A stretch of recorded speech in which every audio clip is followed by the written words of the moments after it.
እንደምን ዋላችሁ የዲኤምኤን ሚዲያ ተመልካቾቻችን። አውሮፓ ላይ ያሉ አንዳንድ ስፖርት ዜናዎች የምናይበት ሰዓት ነው እና ሰሞኑ እስቲ ትኩረቴን ከሳቡኝ አንዳንድ ትኩረቶች ውስጥ ዜናዎች ውስጥ ይሄን ነገር ሳነብ ካየኋቸው ውስጥ ይሄ ነገር ትኩረቴን ስለሳበኝ ከእናንተ ጋር ሼር ለማድረግ ነው። አሁን ከማያቸው ነገሮች የመጀመሪያው ነገር ርዕስ ለመስጠት እንደፈለገው what to expect at on May 30 የሚለው ነው እና ግንቦት 30 ላይ በነጮቹ ምን እንጠብቅ ወይ ደግሞ ኢትዮጵያ ላላችሁ ተመልካቾቻችን ደግሞ ግንቦት 22 ላይ ምን እንጠብቅ የሚለውን ነገር እየሰሩ ነው። ቀኑ እየደረሰ ነው። ቀኑ በደረሰ ቁጥር በጣም ትኩረታችንን እየሳቡን ነው። አሁን አንድ 13 ቀን ይቀረዋል፣ ኦልሞስት 2 ሳምንት። ግን ካሁኑ እንዴት ነው ምንድነው የምንጠብቀው የሚለውን ነገር እያየን እንድንሄድ ፈልጌ ነው። ቀኑ በደረሰ ቁጥር ደግሞ እዛ አካባቢ የሚፈጠሩ አዳዲስ ነገሮች ሊኖሩ ይችላሉ፣ እነሱን እናያለን። ነገር ግን አሁን እዚህ ጋር ሆነን ግንቦት 30 ሻምፒየንስ ሊግ ፍጻሜ ሜይ 30 ወር ደግሞ ኢትዮጵያ ግንቦት 22 ላይ ምን እንጠብቅ የሚለውን ነገር አንዳንድ ጋዜጦች የሚያወጡትን ነገር እያየው ነው እና እናንተ ጋር ሼር ለማድረግ ፈልጌ ነው። ከነዚህ ውስጥ ከሚታወቁ ነገሮች ውስጥ ያው እንግሊዛዊዎቹ ተጫዋቾች ጋሪ ኔቭል እና ፈርዲናንድ የማንቸስተር ዩናይትዶቹ የሰጧቸው አስተያየቶች አሉ እና ከነሱ ልጀምርና ምን አሉ የሚለውን ነገር እናይ። እንደሚታወቀው ፈርዲናንድ አመቱ ሲጀምር አርሰናል ዋንጫ ይበላል ብሎ ነበር እና አርሰናል ዋንጫ ይበላል ብዬ እንዳልኩት አርሰናል ዋንጫ በልተዋል አለ እና እሱ አሁን ፈርዲናንድ ካሎ ሲጀምር እና ፈርዲናንድ ምን አለ? በጣም ፒኤስጂ ሱፒሪየር ነው፣ ቴክኒካሊ ፒኤስጂ ሱፒሪየር የሆነ ቲም ነው፣ ግን አርሰናል ሃቭ ኤ ሲክሬት ዊፐን ላይክ ድብቅ የሆነ መሳሪያ ያለው አርሰናል ይሄንን ጨዋታ ማሸነፍ የሚችልበት ድብቅ የሆነ መሳሪያ ያለው ብሏል። እንደሚታወቀው ፒኤስጂ የዓለም ክለብ አምና ሻምፒየንስ ሊግ በልቷል። የዓለም ክለቦች ፍጻሜ ላይ ደርሶ በቼልሲ 3-0 ተሸንፏል። እና የሚሸነፍ ቡድን አይሸነፍም ማለት አንችልም፣ ተሸንፏል። ስለዚህ አርሰናል ደግሞ እንደ ቼልሲ ያደረገውን ነገር ማድረግ የሚችል ሲክሬት ዊፐን አለው ብሎ በጣም ዲሲሲቭ ነው፣ ወሳኝ ነገር ነው ብሎ ተናግሯል። እና ያ ሲክሬት ዊፐኑን እነግራቸዋለሁ በነገራችን ሂደት ውስጥ እና የሚገርም ነው ያነሳው ነገር እና አርሰናል ይበላል ብዬ በልቷል አለ። አልካደም። ፒኤስጂ ቴክኒካል ፍሉዲቲ እንዳለውና ፒኤስጂ ተጫዋቾቹ ጫዋታውን ኮንትሮል አድርገው መጫወት እንደሚችሉ አልካደም።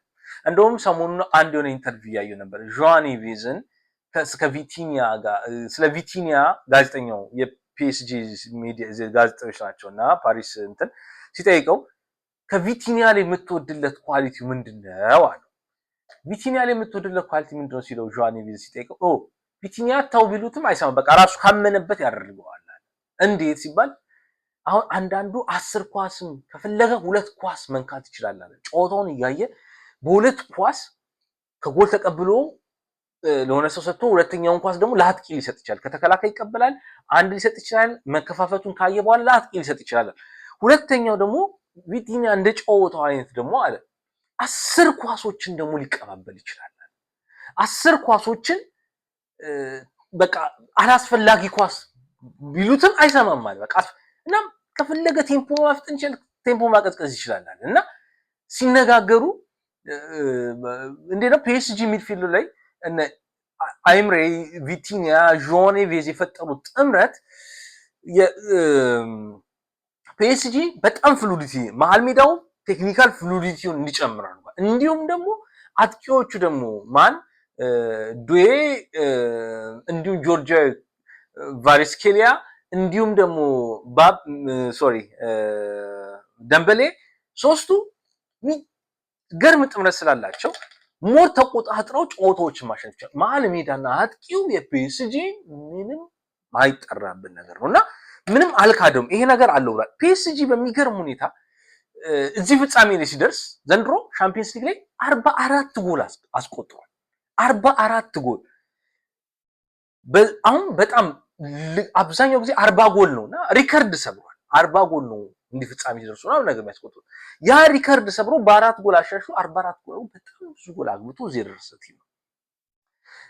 በሚገርም ሁኔታ አርሰናል 29 ጎል አግብቷል እና ይሄ ፒኤስጂ አማካይና አጥቂ ክፍሉ ጥንካሬው ቀላል የሚባል አይደለም። የዱዌ የጆርጂያው ስሙ ያስቸግራል። ቫሪስኬሊያ ኬያት ነበር፣ ቫሪስኬሊያ አለ፣ ዱዌ አለ፣ እንዲሁም ደግሞ ደምበል የሚያደርጉት ጥምረት ሶስቱ ከመሃል ክፍሎቻቸው ከጆዋኒ ቬዝ እና ከቪቲኒያ ጋር የሚያደርጉት ጥምረት ለአርሰናል ራስ መታት እንደሚሆን ምንም ጥያቄ ነው። ነገር ግን አርሰናል ምን ኳሊቲ ያለው እሱን የምናየው ነገር እና ምን ሊጠቀም ይችላል የሚለው ነገርና 100% ሊጉን የማሸነፍ ብቃት አሳይቷል ማለት በሊጉ ላይ ሌንስ የሚባል ቲም አለ ባይዘው በጣም የሚገርም ቢጫና ቀይ ማለት ነው የሚያደርጉት በጣም ድንቅ ከፒኤስጂ ጋር ያደረጉት ጨዋታ ነበር 100% ስል ሊጉን ተቆጣጥሮታል ከማለት ነው እንጂ ሌንስ ከፒኤስጂ ማለፈው ጨዋታ ያደረጉት እኔ ሌንሶች ሴኔጋል ተቋቁሮት ተጫዋቾች በጣም ወድጃቸው ነበር በቃ አጥቂያቸውን ይዩት አማካዮች ሴኔጋላዊ ተጫዋቾቻቸው ምናምን በጣም ድንቅ የሆነ ቲም ነው ሌንስ በጣም አስቸግሯቸዋል ግን ፒኤስጂ 5 ጊዜ ተከታታይ ሲያሸንፍ 100% ማለት ያልኩት በዛ ነውና ፒኤስጂ ጥንካሬ ያለው ሊጉ ላይ ዶሚናንስ አለው አሁን ሊጉ ላይ ከበድ ያለው አሁን ሻምፒየንስ ሊግን ዶሚናንስ የሊጉን ዶሚናንስ ወደ ሻምፒየንስ ሊግ ዶሚናንስ ለመቀየር ያለ ሊጉ ነው ነገር ግን አሁን ይሄን ሁሉ ፒኤስጂ ጥንካሬ ከተናገረን በኋላ አማካዮቹ ያጥቂዎች ክፍል ጥንካሬ ሲናገር አርሴናል ምንድነው ጥንካሬው ሚለውን ነገር ነው ፈርዲናንድ የተናገረው አርሴናል ግን ጥንካሬው አለ አርሴናል ፊዚካል ዶሚናንሱ እነ ሳሊባ እነ ማጋሊሽ እነ ራይስ የሚፈጥሩት እነ ቪቲኒያ እና ጆአኔቬስ ደቃቀና ናቸው ልጆቹ ፊዚካል ዶሚናንሱ አርሴናል መጠቀም መቻል አለበት ብለዋል እና ያ ፊዚካል ዶሚናንስ እና ሴት ፒስ የቋሙ ኳሶች ማለት ኮርና ሊሆን ይችላል ቅጣት ምት ሊሆን ይችላል እነዚህ ነገሮች መቆጣጠር የሚችል ከሆነ እንዲሁም ደግሞ ዴድ ቦል ሲቹዌሽን ቦክስ ውስጥ የሚያገኝ ከሆነ አርሴናል ጨዋታውን ማሸነፍ ይችላል ብሏል ፈርዲናንድ እና ፒኤስጂ ደግሞ ደካማ ጎኑ ምንድነው የአርሴናል ጠንካራ ጎኑ ነው ተገኝቷል ምንድነው የቆሙ ኳሶች ላይ ፒኤስጂ በጣም ደካማ እንደው ሙኒክ የቆመ ኳስ ላይ ጠንካራ የሚባል ቡድን አይደለም ነገር ግን ሙኒኮች እንደው አኩማኑ ያገባባቸውን ጎል ካያችሁ ሙኒኮች የቆመ ኳስ ሲጫወቱ በጣም ፒኤስጂዎች ሲረበሹ እነ ማርኪኒዮስ ሲከፋፈቱ ታይቷል ይህ በጣም አስፈሪ ለአርሴናል ለፒኤስጂ ደካማ ጎን የአርሴናል ጠንካራ ጎን አርሴናል ተከላክሎ መጫወት ከቻለና የቋሙ ኳሶችን መጠቀም ሲፈልግ ፒኤስጂ ደግሞ ቆሙ ኳሶች ጠንካራ የማይሆን ከሆነ ፊዚካሊ ስትሮንግ ስላልሆኑ ይሄን መጠቀም ከቻለ ለአርሴናል ለፒኤስጂ ከባድ ማታና ለአርሴናል ይሄን እድል የመጠቀም ቻንስ ይኖራል ማለት ነው እና አርሴናል ፖዚሽን ተቆጣጥሮ ዴድ ቦል ፖዚሽን ላይ ማስገባት ያለቁ ቦክስ ውስጥ መግባት የሚችል ከሆነ አርሴናል ጨዋታውን ማሸነፍ ይችላል እየተባለ ነውና ይሄ ፈርዲናንድ ይሄን ማድረግ ይችላል ብሎ ይሄ የፈርዲናንድ ግምት ሲሆን ነው ጋርዲኔብል ደግሞ አይመስለኝም አርሴናል የማሸነፍ ቻንስ አለው ነው ፒኤስጂ የማሸነፍ ቻንስ አለው ሞር ተቆጣጥሮ ቀድም ያልኳችሁ ነገር አማካዩና ሁሉ ጠንካራ ነው እንደፈለጉ ኳስ ቴምፖ መቆጣጠር ይችላሉ ኳስ ይዘው ማሸነፍ ይችላሉ ብሎ ጋርዲኔብል ተናግሯል ሁለቱ ተጫዋቾች ያደረጉት ኢንተርቪው ነገር ነውና በጣም ስለጣሚ ነው ያነሱት ሐሳብ ልክ ስለነበረ ነው እኔ ከኔ ታጋታ ስለሆነ ያቀርቡትና ሌላኛው ደግሞ the guardian 6 ፋክተር the guardian ዜና አውጥቶ ነበርና there are 6 factors that decide the match ብሏል 6 ወሳኝ ምክንያቶች ጨዋታውን መቆጣጠር የሚችሉ ምክንያቶች ብሎ ካነሳቸው ውስጥ ምንም እንደምናውቀው the brilliance of the Georgian ብሏል the brilliance of the ጆርጂያው ድንቅ ብቃት ቫሪስኬሊያ ብየዋለሁ ላይክ ስሙ ያስቸግራል ለመጥራትና የቫሪስኬሊያ አቋም ያንቀን የሚያሳየው ድንቅ ብቃት ጨዋታውን ይወስናል ቤንዋይት ተጎድቷል ምናልባት ያንቀን የቲምበር መመለስ ከጉዳትና አቋም መገኘት ከሱ ጋር የሚያደርገው ፉክክር ወሳኝ ነው የሚሆነውና ቫሪስኬሊያ ምን አይነት ችግር ሊፈጥር ይችላል ስለዚህ የሱ ብሪሊያንስ ኦፍ ቫሪስኬሊያ ኦር ዘ ጆርጂያን ብሎታል the guardian ይህ ዋናው ፋክተር ነው የመጀመሪያው ፋክተር ነው ሁለተኛው ፋክተር ደግሞ የፒኤስጂ ስቶን ኦፍ በረኛው ነው እና ሶፎኖቭ ላይክ ችግር ኳስ ዊክ ሊንክ ፒኤስጂ ላይ ካለ ቲሞች ውስጥ ዊክ ሊንክ ነው ተብሏል እውነት ለመናገር ከሌንስ ጋር የነበራችሁ ጨዋታው ላይ ጨዋታውን ካያችሁት ፒኤስጂ ከሌንስ ጋር የነበረው ጨዋታ ድንቅ ብቃት አሳይቷል በጣም ያለቀላችሁ ብዙ ኳሶች ሲያድን ነበር ነገር ግን ካያችሁት ከባየር ሙኒክ ጋር 5-4 ይገራርም ጎሎችን ሲገባበት ነበር እና ፒኤስጂ ላይ ደካማ ጎን ስትፈልጉ ከተከላካዩ ክፍል ውጪ ፒኤስጂ ደካማ ጎን ስትፈልጉ የምታገኙት በረኛው ላይ ነው እና የሱ ብቃት የዛን ጨዋታ መወሰን ይችላል ምክንያቱም ኳስ ምናይ ሰዎች በረኞች ምን ያህል ዩናይትድን ላምንስና ኦናና ላይ የነበረው ለውጥ ምን ያህል ዩናይትድን እንደለወጠው አይተናል በረኞች ጨዋታ ምክንያቱም የመጨረሻ ነው በረኛ ጥሩ ካልሆነ በቃ ተሸነፍክ ማለት ነውና ፒኤስጂ ሶፎኖቭ ምክንያቱም ራያን ማለት ስለማይችል ነው። ሶፎኖቭ ጨዋታው መወሰን ይችላል። ራያ ምክንያቱም ድንቅ ብቃት እንደውም ራያ አሸንፏል መሰለኝ ምርጥ በረኛ ተብሎ እና ጎልደን ግሎቭም ሳይሸንፍ አይቀርም። ራያ እዚህ ላይ ደርሷል።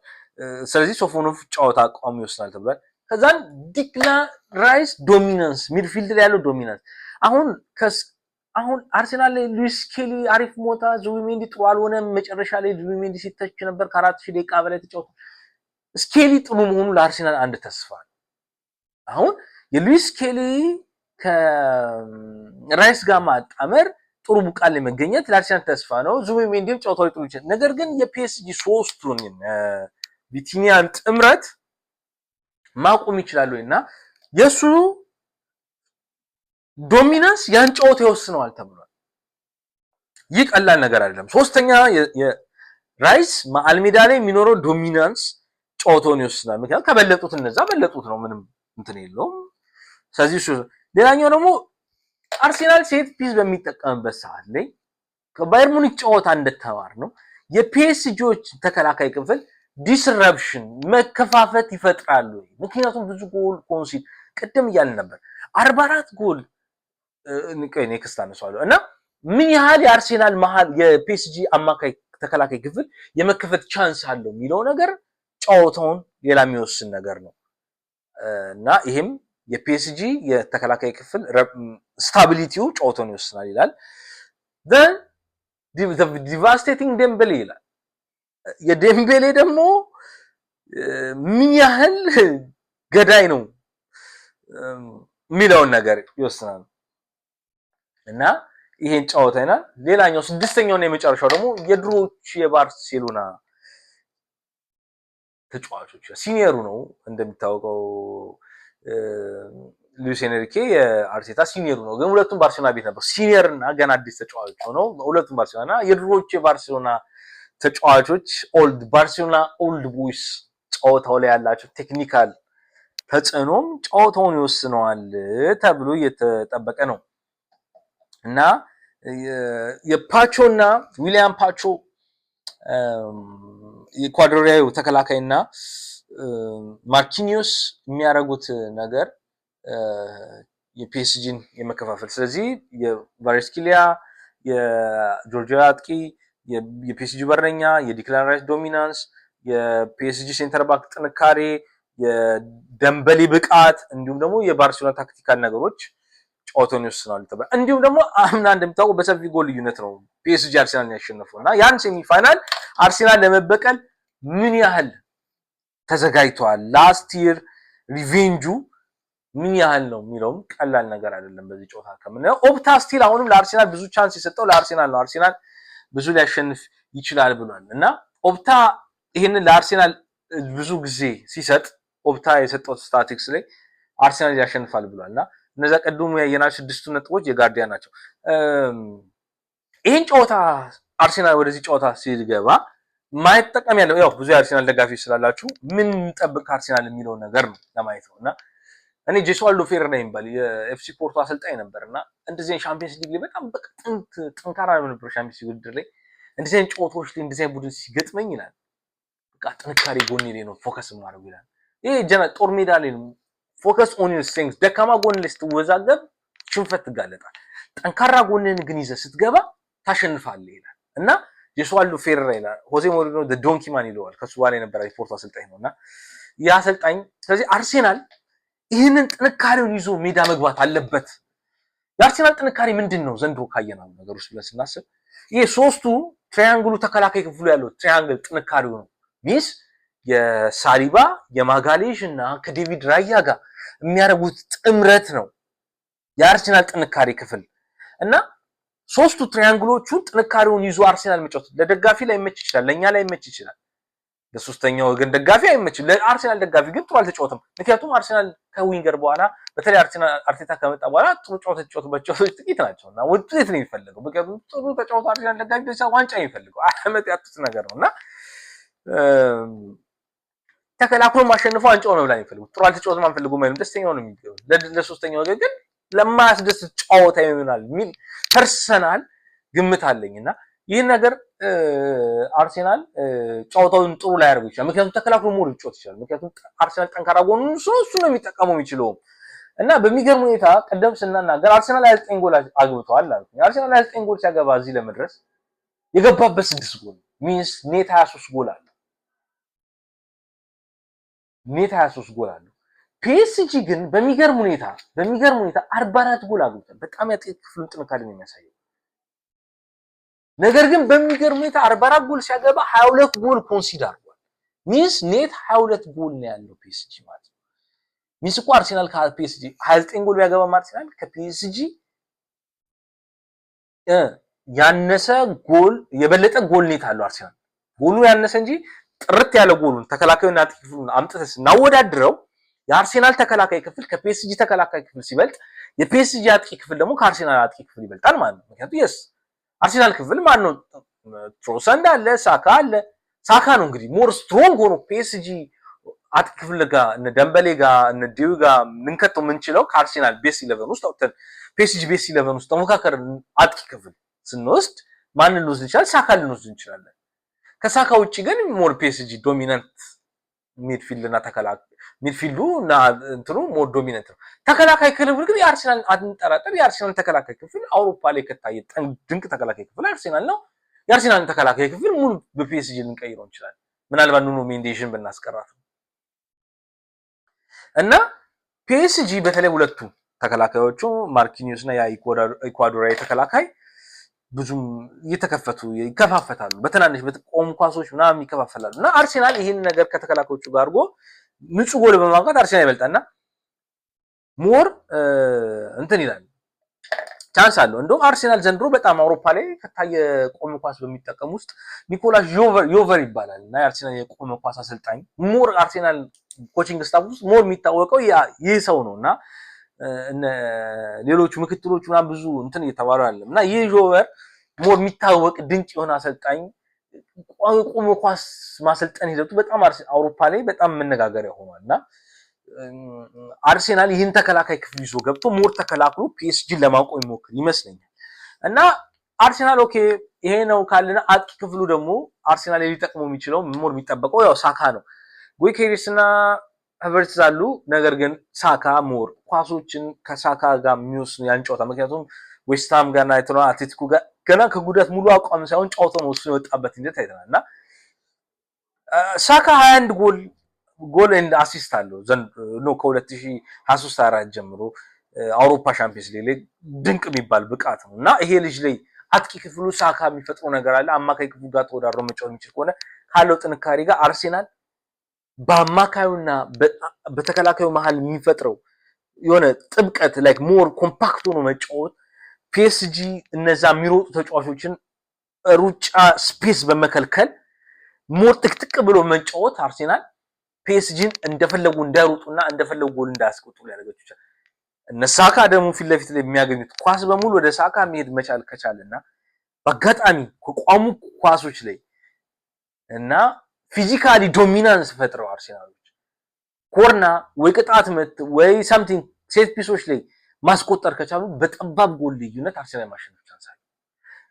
ምክንያቱም የአርሴናል ተከላካይ ክፍል የመከፈት እድሉ ጠባብ ነው። ሳካ እነ ሃሪኬን እነ ምባፔ ከነ ራፊና ቪኒሺየስ ጁኒየር እያለ ጥሩ አጥቂ ክፍል ነው አርሴናል አውሮፓ ሻምፒዮንስ ሊግ 10ኛ ደረጃ ያለ ልጅ ነው። ከነ ሃሪኬን 41 ጎል ፕላስ አሲስት አለው። ምባፔ ወደ 32 ራፊኒያ 30 ቪኒሺየስ ጁኒየር 30 አለው። ሳካ ኦልሞስት 21 አለው እና ቀላል የሚባል አጥቂ አይደለም። እነ ሃቨርትዝ እነ ጎይኬሬሽ እንዲሁም እነ ትሮሳንድ በሚያደርጉት ጽምት ጋር አንድ ጎል ካገባ ባይ ዘ ዌይ ሳካ የዌስትሃም ቀን ጥሩ አልነበረም እና ከሱ ቀጥሎ እሱ እንደሳንት ጥሩ አልነሳ እነ ማዱኬም ሲቀየሩ ኳሊቲያቸው ጥሩ አይደለምና ያን አጋጣሚ መጠቀም ከቻለ አርሴናል በጠባብ ጎል የማሸነፍ እድል አለው። ሰፊ ጎል ላይሆን ይችላል። ግን ፒኤስጂዎችን ደግሞ እንደ ድንገት ሆኖ ያን ዶሚናንስ በአርሴናል ሴት ፒስ ጥንካሬን ይሰሩታል፣ ያውቁታል ደካማ ጎናቸው። ፒኤስጂዎች ደግሞ እንዴት ነው የአርሴናል መሃል ሜዳ ክፍል ክረሽ አድርገን ወደ አማካይ ክፍል እንገባለን እንዲሁም ደግሞ ከቼልሲ የነበረባቸውን ሽንፈት ማስተካከሉ ይመጡ ከሆነ ቀላል የሚባል ቡድን አይሆንም። እንደሚታወቀው 44 ጎል ያስቆጠረ ክለብ ነው። ሪከርድ ሰብሯል። ብዙ ጎል በአንድ ሊግ ሻምፒዮንስ ሊግ በመግባት እሱን ያሸንፋል ብለን እናስባለን። እስቲ ቀኑ በደረሰ ቁጥር ደግሞ አዳዲስ የሚወጡ ዜናዎች ካሉ እያየን ሼር የምናደርግ ይሆናል። ለጊዜው ግን ግንቦት 30 ላይ ሞር የሚከላከል አርሴናል፣ የሚያጠቃ ፒኤስጂ፣ ሞር ኮምፓክት የሆነ አርሴናል እና ጠባብ ጎል ልዩነት ያሸንፋሉ የሚለው ነገር ምክንያቱም የተጫዋች ጉዳት ምናምን ካለ ሌላ ታክቲካል ነገር ነው የሚሆነው። ግን ይሄን ነገር እየጠበቅን አዳዲስ ነገር ካለ እናወራለን። አመሰግናለሁ። እዚህ ጋር እናያለን። ቴንክ ዩ። ሳምንት ሰው ይበለን።